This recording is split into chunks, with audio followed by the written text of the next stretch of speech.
What would you do if your husband handed you divorce papers in front of your entire family, right after you made him the laughingstock at our favorite club? I thought making him jealous would fix things, but I never imagined the real consequences until the day I saw the envelope with his lawyer's name on it. Did I really deserve this, or did he finally get tired of my games? Before we dive deeper into this story, I have one small request. Please subscribe, drop a like, comment, and hit that hype button to boost this channel so more people can discover these incredible stories. The silence in our suburban duplex was deafening.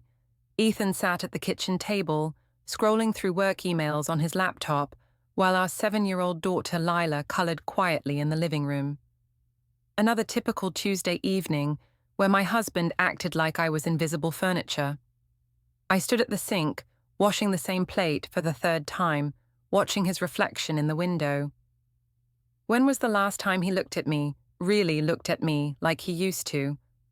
When we first met 8 years ago, Ethan couldn't keep his hands off me. Now he barely glanced up when I walked into a room. "Ethan," I said, turning around with what I hoped was a seductive smile. "My birthday's this Friday. I was thinking we could go out to the lantern, like old times." He finally looked up, his dark eyes tired. "Sure, Hypatia. Whatever you want."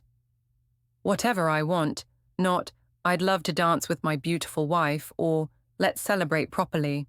Just whatever I want, like he was agreeing to take out the trash. "You could try to sound more excited," I snapped, slamming the plate down harder than necessary. "I'm sorry. Work's been crazy with the Henderson project. You know how it is." That was Ethan's answer for everything lately. Work, work, work. The Henderson project, quarterly reports, client meetings. What about me? What about us? I pulled out my phone and started scrolling through Facebook, letting my frustration simmer. That's when I saw him, Callum Hart, my ex-boyfriend from college. He'd posted a photo from the lantern last weekend, looking exactly the same as he had 5 years ago. Still that mischievous smile, still those broad shoulders that used to make me feel so wanted. Before I could stop myself, I clicked on his profile and hit the message button. "Hey stranger, haven't seen you in forever. How have you been?" The response came back within minutes. "Hypatia, wow, what a surprise. I'm good, still hitting up the lantern most weekends. You should come by sometime." My heart raced as I typed back. "Funny you should mention it. It's my birthday Friday, and we'll be there. Would love to catch up." "Definitely, save me a dance." I glanced over at Ethan, still buried in his laptop, completely oblivious to his wife's existence. Well, maybe it was time he remembered what he had. "Everything okay?" Ethan asked, noticing my sudden change in mood. "Perfect," I said, sliding my phone into my pocket. "Just making plans for Friday." The next morning, I called my sister Tori from my desk at the insurance office, where I worked as an admin assistant. "Girl, you need to do something drastic," Tori said after I explained my plan. "Ethan has gotten way too comfortable. Men need to remember they can lose you." "You really think this will work?" "Trust me, nothing gets a man's attention like seeing another guy appreciate what he's taking for granted. Callum was always crazy about you in college." That evening, I tried on 3 different outfits for Friday night, each one a little tighter, a little more revealing than what I'd normally wear. Ethan walked past our bedroom twice without commenting. "What do you think of this dress?" I asked, doing a little spin in the black number that hugged every curve. "Looks nice," he said, not even looking up from his phone. "Nice. Not stunning, not gorgeous, not, I can't wait to show you off. Just nice." Thursday night, Callum texted again. "Can't wait to see you tomorrow. It's been way too long." I screenshot the message and showed it to Tori during our lunch break. "See? He's already interested. Ethan is going to lose his mind when he sees you two together." What if Ethan gets really upset? Good. Maybe then he'll start acting like a husband instead of a roommate.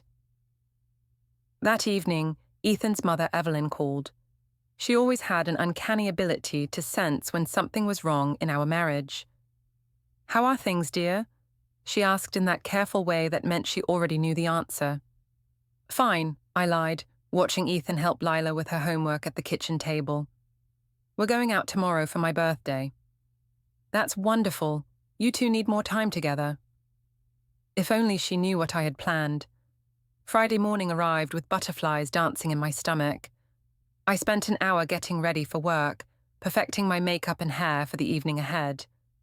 At the office, I could barely concentrate on anything. "You look amazing today," my coworker Jessica commented. "Hot date tonight?" "Something like that," I said with a mysterious smile. Around 3 p.m., I got another text from Callum. "Looking forward to tonight. I've got a table reserved in the VIP section." VIP section.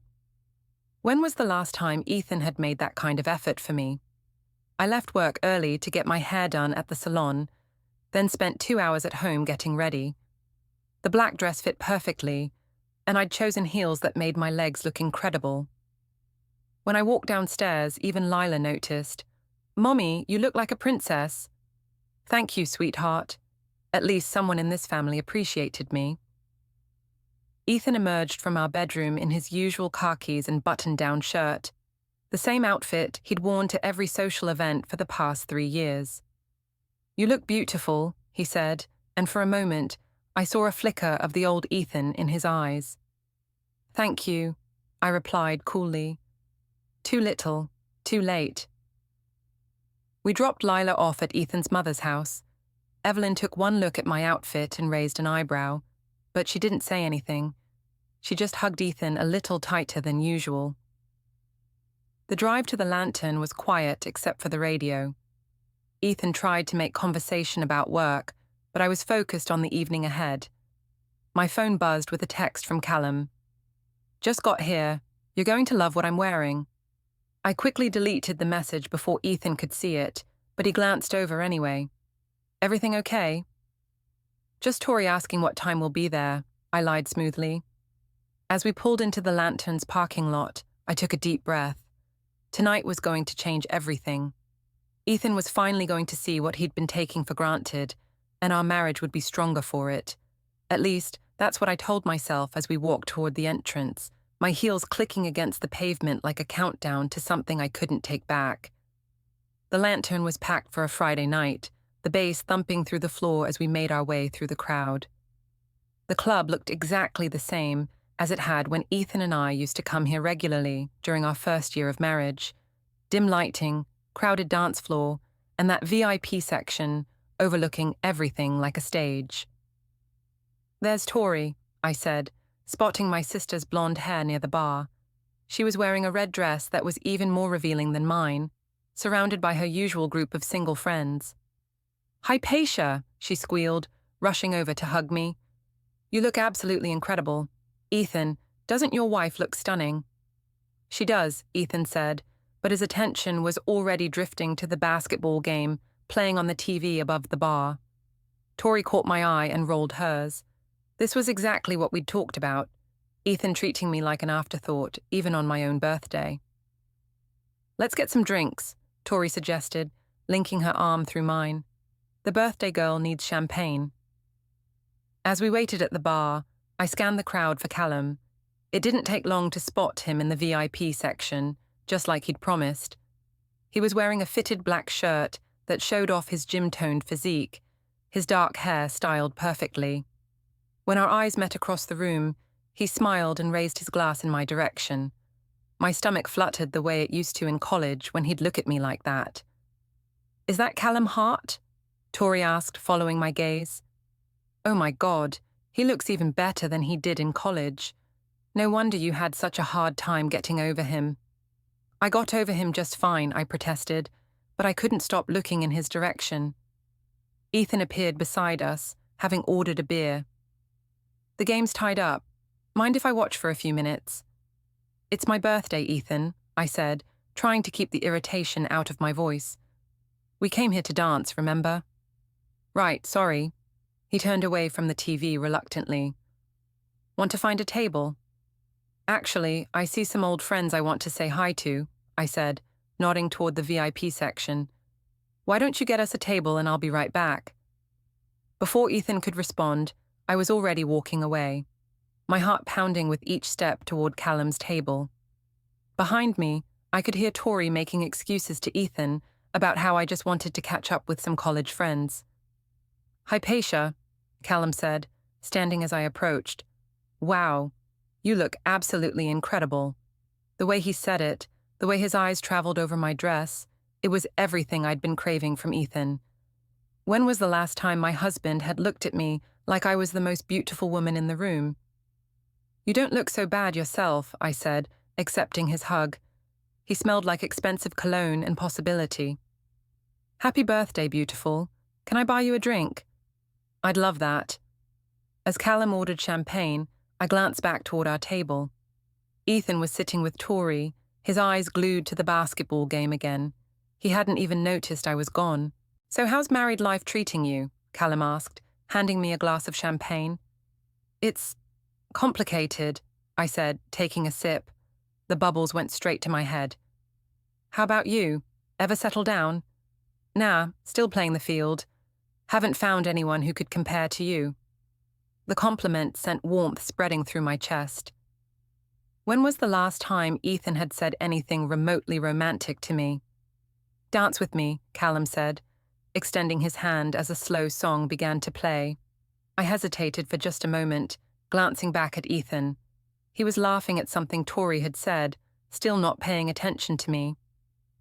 "I'd love to," I said, taking Callum's hand. The dance floor was crowded, but Callum led me to a spot right in the center where we'd be visible from our table. His hand settled on my waist, pulling me closer than was probably appropriate for a married woman, but I didn't pull away. "I miss this," he murmured near my ear as we swayed to the music. "You always were the best dancer." "I missed it too," I admitted, letting myself melt into his arms. Over Callum's shoulder, I could see our table. Ethan was still focused on the game, but Tori was watching us with a huge grin on her face. She gave me a thumbs up when she caught my eye. "Your husband doesn't seem too concerned about other men dancing with his wife," Callum observed, following my gaze. "Ethan doesn't get jealous," I said, though part of me hoped that would change tonight. "He's very secure." "Or very stupid," Callum said with a laugh. "If you were mine, I wouldn't let you out of my sight looking like that." The song ended, but Callum didn't let go of me. Instead, he spun me around playfully, making me laugh. A few people around us smiled and clapped, and I felt more alive than I had in months. "Another dance?" he asked as an upbeat song began. "Definitely." This time, our dancing was more flirtatious, more obviously intimate. Callum's hands roamed lower on my back, and I found myself pressing closer to him. Around us, other couples were dancing just as suggestively, but I knew that anyone who knew I was married would be shocked by my behavior. Finally, I glanced back toward our table and saw that Ethan was watching us. His beer sat untouched in front of him, and his expression was unreadable. "I think I got his attention," I whispered to Callum. "Good. Let's really give him something to think about." The next song was slower, and Callum pulled me even closer. My hands rested on his chest, and I could feel his heart beating under my palms. When he leaned down to whisper something in my ear, I knew how it must look to everyone watching.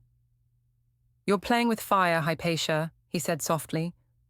"Maybe I like the heat," I replied, surprising myself with my boldness. When I looked toward our table again, Ethan was gone. Tori was sitting alone, texting on her phone. I scanned the room and spotted Ethan at the bar, ordering another beer. Even from across the room, I could see the tension in his shoulders. Perfect. My plan was working. "I should probably get back to my table," I said reluctantly.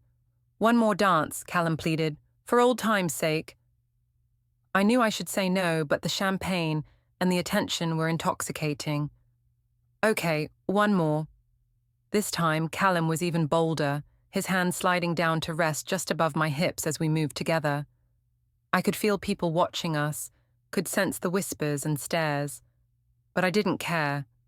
For the first time in months, I felt desired, wanted, alive. When the song ended, Callum leaned down and kissed my cheek, letting his lips linger just a moment too long. "Thank you for the dances, beautiful, just like old times." "Thank you," I said, my cheeks flushed from the dancing and the attention. I made my way back to our table, where Tori was waiting with a knowing smile. "Girl, you have got Ethan's complete attention now," she said. "He's been watching you two like a hawk." "Where is he?" "Bathroom. But Hypatia, you should see his face. I think you might have pushed him a little too far." Before I could ask what she meant, Ethan returned to the table. His expression was carefully controlled, but I could see the storm brewing in his dark eyes. "Having fun?" he asked, his voice deceptively calm. "It's my birthday," I said, settling into my chair. "Of course I'm having fun." "I could see that," he said, taking a long sip of his beer. Tori looked between us nervously. "Maybe we should order some food. I'm starving." "Actually, I think we should head home," Ethan said, standing up. "It's getting late." "Late? It's only 10:30, I protested. "The night is just getting started." "I'm tired, Hypatia. Can we please just go?" There was something in his voice that I'd never heard before, a finality that made my stomach clench with sudden uncertainty. "Fine," I said, grabbing my purse, "but this is supposed to be my birthday celebration." "Happy birthday," he said quietly, and something in his tone made me shiver despite the warm club air. As we left the lantern, I caught sight of Callum watching us from the VIP section. He raised his glass in my direction again, that same charming smile on his face. I had gotten Ethan's attention, just like I'd planned, so why did I suddenly feel like I'd made a terrible mistake? Saturday morning arrived with a pounding headache and a husband who'd barely spoken to me since we left the lantern. Ethan was already dressed and making coffee when I stumbled into the kitchen, still wearing last night's makeup. "Morning," I mumbled, reaching for the aspirin bottle. "Morning," he replied without looking at me. The silence stretched between us like a chasm. I wanted to ask what was wrong, but part of me already knew. Maybe I'd gone a little too far with Callum last night, but that was the point, wasn't it? Ethan needed to be reminded that other men found me attractive. My phone buzzed with a text from Tori. "OMG, check Facebook. Jenny Morrison posted pics from last night and you look amazing." I quickly opened Facebook and found Jenny's album from the lantern. There were dozens of photos from the night, but the ones that made my breath catch were the pictures of me and Callum dancing. In the photos, we looked like lovers, his hands on my waist, my body pressed against his, both of us smiling and gazing into each other's eyes. The comments were already pouring in. "Hypatia, you look stunning. Who's the hottie?" "Get it, girl. Wait, isn't she married? Where's her husband in these pics?" My stomach dropped as I scrolled through more comments. Several people were asking about Ethan, and a few had tagged him in the photos. I quickly checked his Facebook page, but he rarely used social media, so there was no response from him yet. "Everything okay?" Ethan asked, noticing my sudden panic. "Fine," I said quickly, closing the app. "Just checking messages." But it wasn't fine.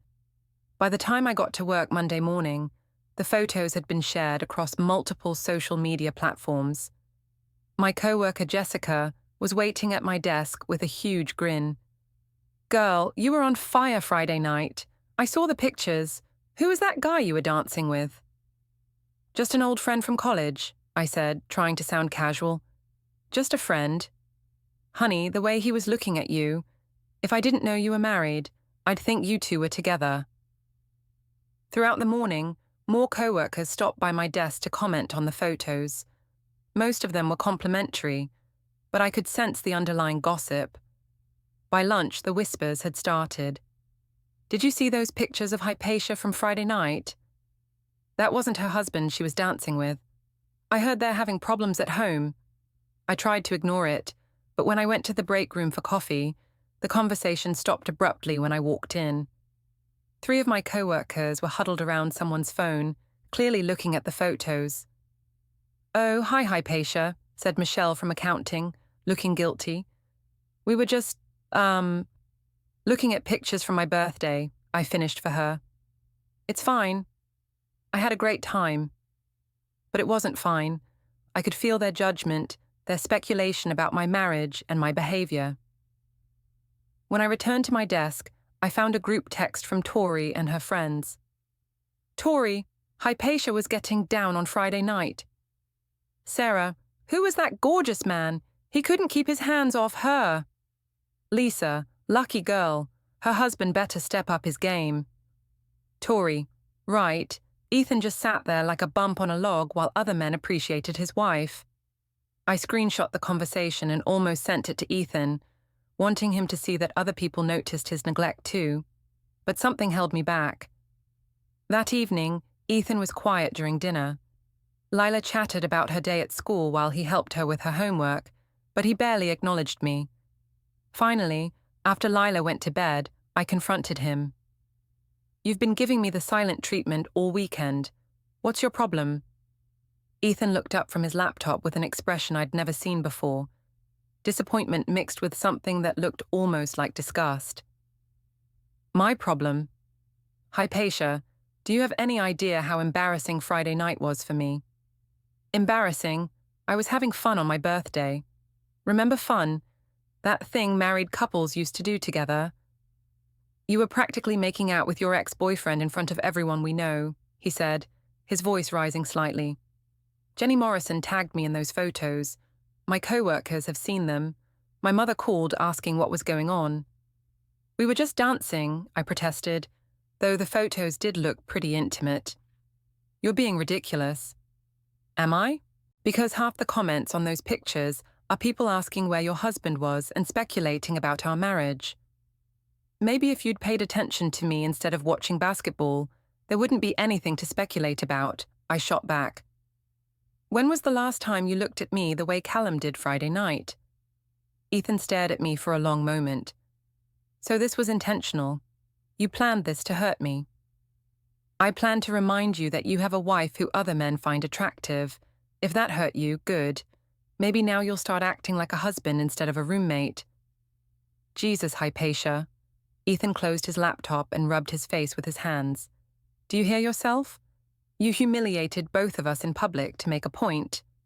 I humiliated us, or did I just show everyone that I'm not going to sit around being ignored while my husband treats me like furniture? The argument continued for another hour, with both of us saying things that cut deep. Finally, Ethan grabbed his pillow and headed for the couch. This is exactly what I'm talking about, I called after him. You'd rather sleep on the couch than work on our marriage. He didn't respond, just closed the guest room door behind him. Tuesday at work was worse. The gossip had spread beyond our office, and I overheard two women from the floor above talking about that admin whose husband doesn't pay attention to her in the elevator. When they saw me, they fell silent, but the damage was done. I called Tori during my lunch break, needing someone on my side. Everyone's talking about the photos, I told her. I think I made a mistake. Are you kidding? This is exactly what Ethan needed to see. You looked incredible, and that Callum guy was all over you. If Ethan can't handle other men appreciating his wife, that's his problem. But people are talking. Let them talk. You're a beautiful woman who deserves attention. If Ethan won't give it to you, someone else will. That afternoon, my mother called. Hypatia, I just got off the phone with Evelyn, she said without preamble. She's very upset about some pictures from Friday night. What's going on? Nothing's going on, Mum. I went out for my birthday and danced with an old friend. Since when is that a crime? Since you're married to a good man who doesn't deserve to be embarrassed in public, my mother said sharply. Those pictures are all over social media. People are talking, honey. This doesn't look good. People need to mind their own business. And you need to think about your family.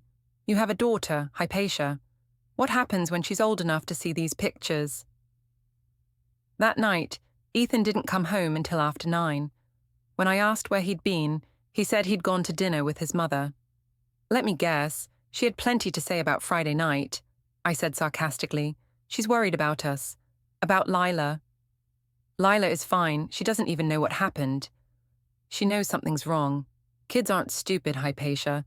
She asked me why I've been sleeping in the guest room. What did you tell her? That Daddy's been snoring and Mummy needs her sleep. We stood there looking at each other across the kitchen, and for a moment, I saw the man I'd fallen in love with 8 years ago. The man who used to bring me flowers for no reason and tell me I was beautiful every day. "Ethan," I started, but he held up his hand. "I need some time to think," he said quietly. "About us, about everything." "What's that supposed to mean?" "It means I can't keep pretending this is okay. What you did Friday night, I can't just get over it. You're being dramatic. It was just dancing." "Was it? Because Callum texted you Saturday morning asking when he could see you again." My blood ran cold. "How do you know that?" "Your phone was buzzing while you were in the shower. I saw the notification." I had forgotten about Callum's text, had been too focused on damage control to respond to him. "I didn't answer him," I said.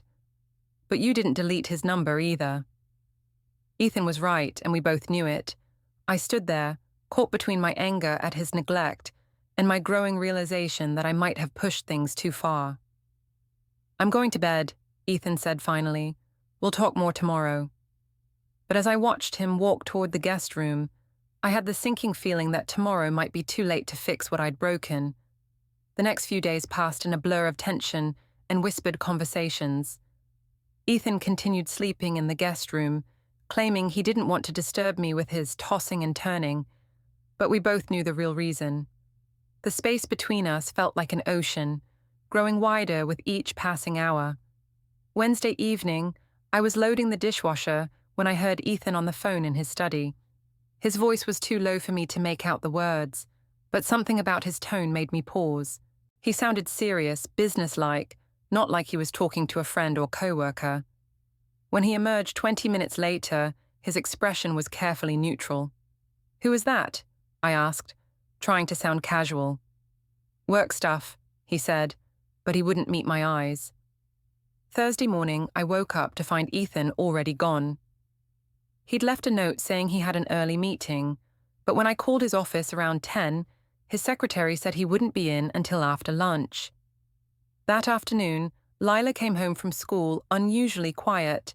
She sat at the kitchen table, picking at her snack, instead of chattering about her day like usual. "Everything okay, sweetheart?" I asked, sitting down beside her. "Mummy, why is Daddy sleeping in the other room?" My heart clenched. Daddy's just been having trouble sleeping. Sometimes grown-ups need their own space. "Are you and Daddy getting divorced like Emma's parents?" "No, baby. Daddy and I are just working through some things. Everything's going to be fine." But even as I said the words, I wasn't sure I believed them. That evening, Ethan came home with takeout from Lila's favorite Chinese restaurant, an obvious peace offering for our daughter. During dinner, he was animated and engaged with Lila, asking about her upcoming school play and helping her practice her lines. But when Lila went upstairs to do homework, the mask slipped. "We need to talk," he said, clearing the dinner dishes. "I've been trying to talk to you for days. You're the one who's been avoiding me." "I haven't been avoiding you, I've been thinking." "About what?" Ethan leaned against the kitchen counter, his arms crossed. "About us. About what you did Friday night. About whether this marriage is worth saving." The words hit me like a physical blow. "Worth saving? Ethan, it was just dancing. You're acting like I cheated on you." "Didn't you?" "What? No, I never—" "Maybe not physically, but emotionally. The way you looked at him, the way you let him touch you, and then you lied to me about it being innocent." "I didn't lie." "You planned it, Hypatia. You admitted that. You deliberately set out to humiliate me in front of our friends and family to prove a point." I opened my mouth to argue, but the words died in my throat. He was right, and we both knew it. "I was trying to get your attention," I said finally. "I felt invisible in my own marriage. So you decided to make me invisible instead. Do you have any idea what it felt like to sit there watching my wife grind against another man, while everyone we know watched and whispered?" "I wasn't grinding." "I saw the pictures, Hypatia. Everyone saw the pictures." We stared at each other across the kitchen, years of resentment and hurt feelings crackling in the air between us. What do you want from me? I asked. I can't take it back. I want to know if you're still in contact with him. The question hung in the air like a challenge. I thought about Callum's unanswered text, still sitting in my phone. I thought about the little thrill I'd felt when I saw his name on my screen. He texted me once. I didn't respond. Show me. What? Show me your phone. If you have nothing to hide, show me. I'm not showing you my phone. I'm not a child, Ethan. Then you are hiding something. The accusation stung because it was partially true. I wasn't hiding anything concrete, but I was hiding my feelings. The way Callum's attention had made me feel alive again, the way I'd been tempted to text him back. Fine, I said, pulling out my phone. Here. I opened my messages and showed him Callum's text from Saturday. Had an amazing time dancing with you last night. When can I see you again? Ethan read it twice, his jaw tightening. And you didn't think this was important to mention.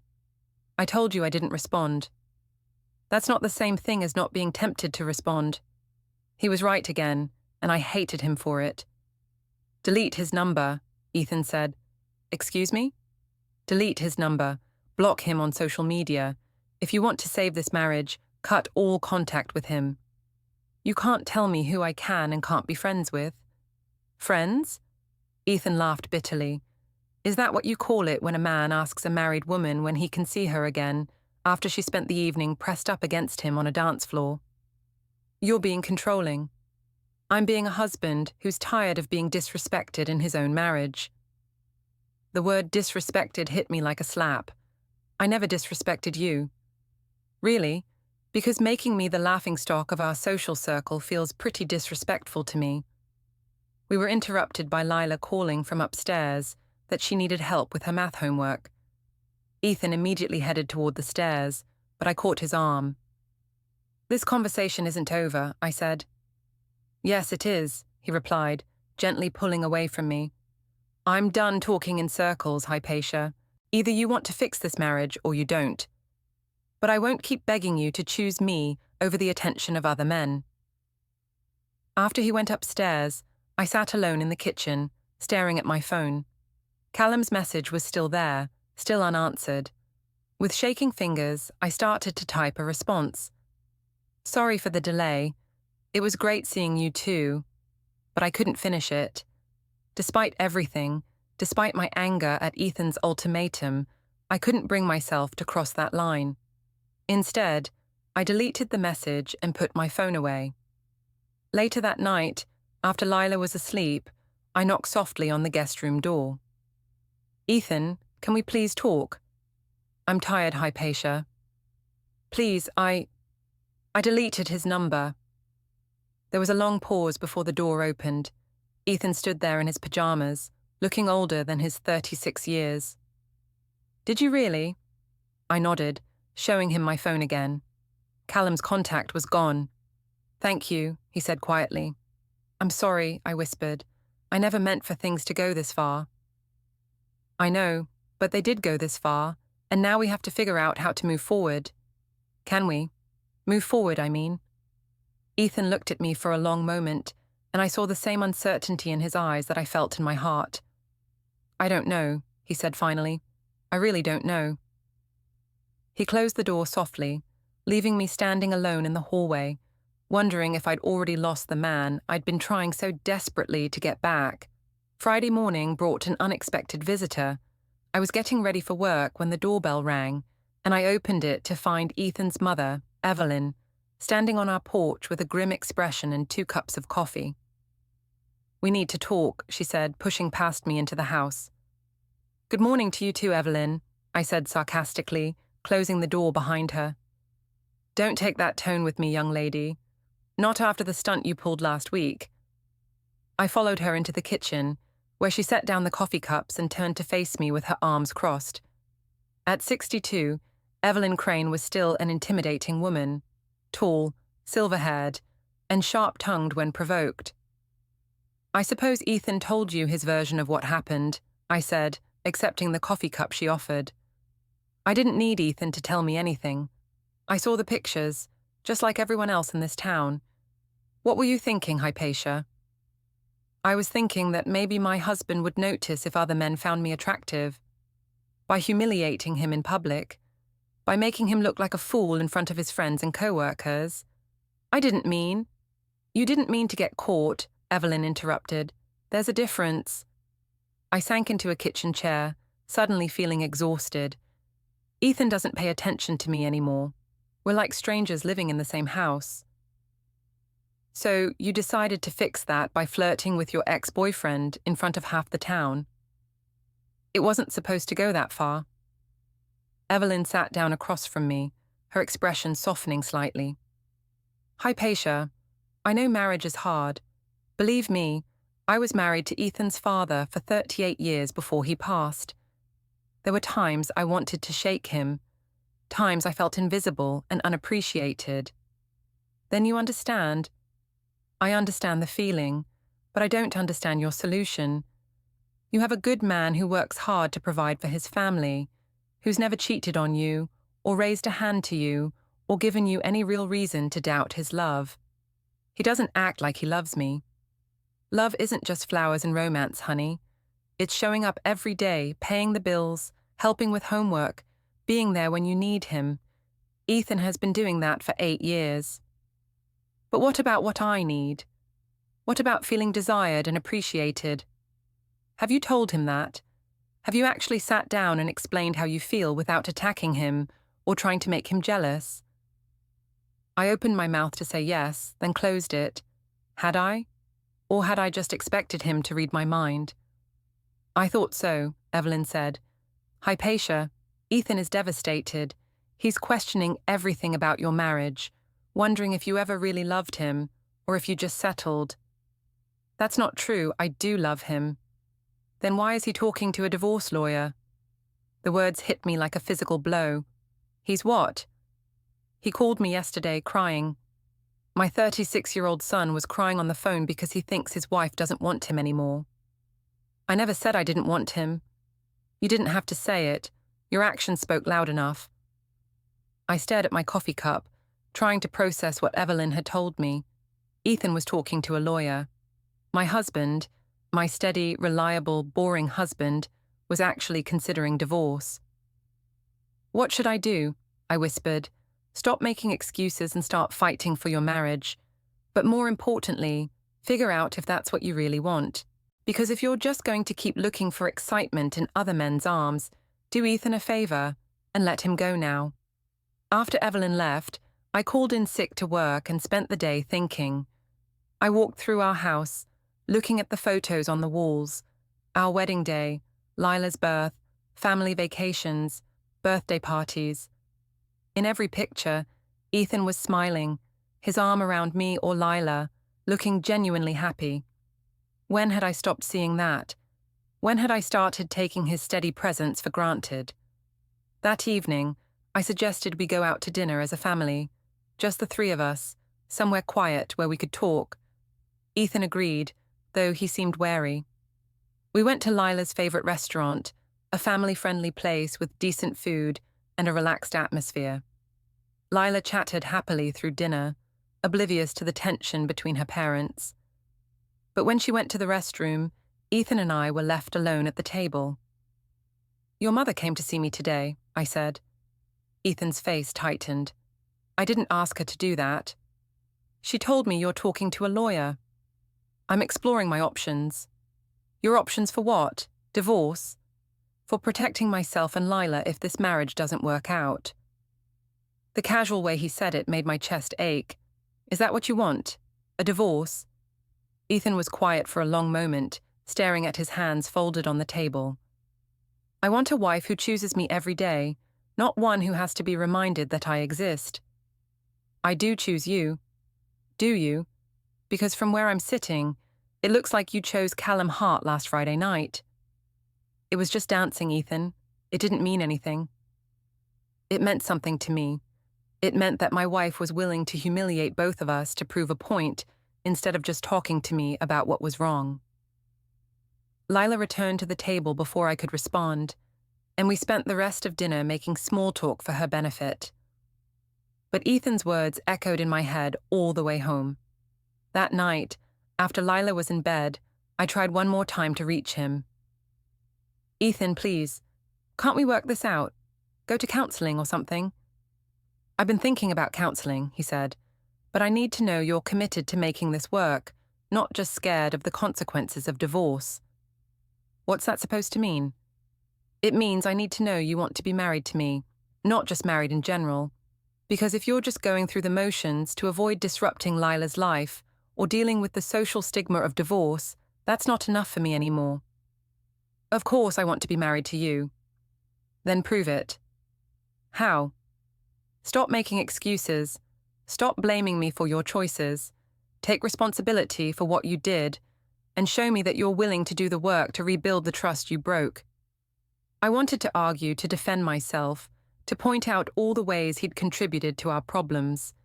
But looking at his face, really looking at him for the first time in months, I saw the pain I'd caused, the doubt, the hurt, the exhaustion of loving someone who kept pushing him away. Okay, I said quietly. What do you need me to do? I need you to be honest with me. About everything. About how you're feeling. About what you want. About whether you're really committed to making this marriage work. I am committed. Are you? Because the woman who danced with her ex-boyfriend to make me jealous doesn't sound committed to me. She sounds like someone who's already checked out of this marriage emotionally. The accusation stung because there was truth in it. I had checked out, in some ways. I'd been so focused on what Ethan wasn't giving me that I'd stopped giving anything back. I want to fix this, I said. I want us to work. Then we start tomorrow. Clean slate, honest communication, no more games. No more games, I agreed. But as I lay in bed that night, alone, because Ethan was still sleeping in the guest room, I wondered if it was already too late. The damage was done, the trust was broken, and no amount of good intentions could erase the photos that half our town had seen. I'd wanted to make Ethan jealous, to remind him what he had to lose.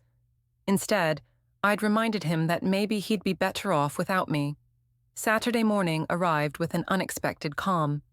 Ethan made pancakes for Lila, her favorite Saturday tradition, and even smiled when she got syrup all over her pajamas. For a moment, I let myself believe that maybe we could work through this, that our conversation the night before had been the turning point we needed. I was wrong. Around noon, while Lila was outside playing and I was folding laundry, the doorbell rang. I opened it to find a man in a suit holding a manila envelope. Hypatia Crane? Yes? You've been served, he said, handing me the envelope before walking back to his car. The manila envelope hit the kitchen table like a brick. Petition for dissolution of marriage, Ethan James Whitlock v. Hypatia Marie Whitlock grounds. Emotional cruelty. Public humiliation. Irreconcilable differences. I laughed, one sharp, ugly bark. You're divorcing me over a dance. Ethan didn't flinch. I'm divorcing you because you weaponized a dance. Because you spent weeks flirting with Callum in front of half the town, then lied to my face when I asked if something was wrong. Because when I begged you to stop, you turned it into a public spectacle to punish me for noticing. Lila's voice floated in from the living room. Daddy, are we still going for ice cream? In a minute, Bug, he called back, soft as ever. Then to me, Steele. Pack a bag, you're out by Sunday. That's 4 days. You had 4 months to choose me. 4 days is generous. I tried every card. We can go to counseling. It was just attention I needed. Callum means nothing. Think of Leela.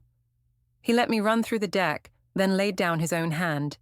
Bank statements showing the new dress, the cocktails, the hotel bar tab from the night I swore I was at Tory's. Screenshots of my text to Callum. He makes me feel alive again. A 30-second clip someone took at the lantern, me grinding against Callum while staring straight at Ethan across the room, smiling like I'd won something. I didn't even remember smiling. Ethan's voice was quiet. You wanted me to feel small. Congratulations. Now watch me walk away with everything that matters. Sunday came fast. I carried 3 suitcases to my car while Lila hugged my legs and asked why Mommy was going on a trip. It's just for a little while, baby. Ethan crouched beside her. Mommy needs grown-up time, but we'll see her next weekend, okay? He'd already booked the visitation center. Callum, radio silence after the papers hit. Last scene. Turns out separated is a lot less sexy when it comes with a 6-year-old's therapy bills. 6 months later, the judge's gavel fell, like the period at the end of a very long, very stupid sentence. Ethan kept the house, primary custody, the dog, and every friend we had. I kept an efficiency apartment with a leaking faucet. Every other weekend with a daughter who now calls Ethan's new girlfriend Aunt Claire, and a notification on my calendar that still says anniversary 8 years because I can't bring myself to delete it. Freedom tastes like burnt coffee and silence. I got the attention I thought I deserved. Turns out the spotlight just shows everyone exactly who you really are when you think no one's watching. Ethan was never the jealous husband. He was the last one holding the door open, and I danced right through it.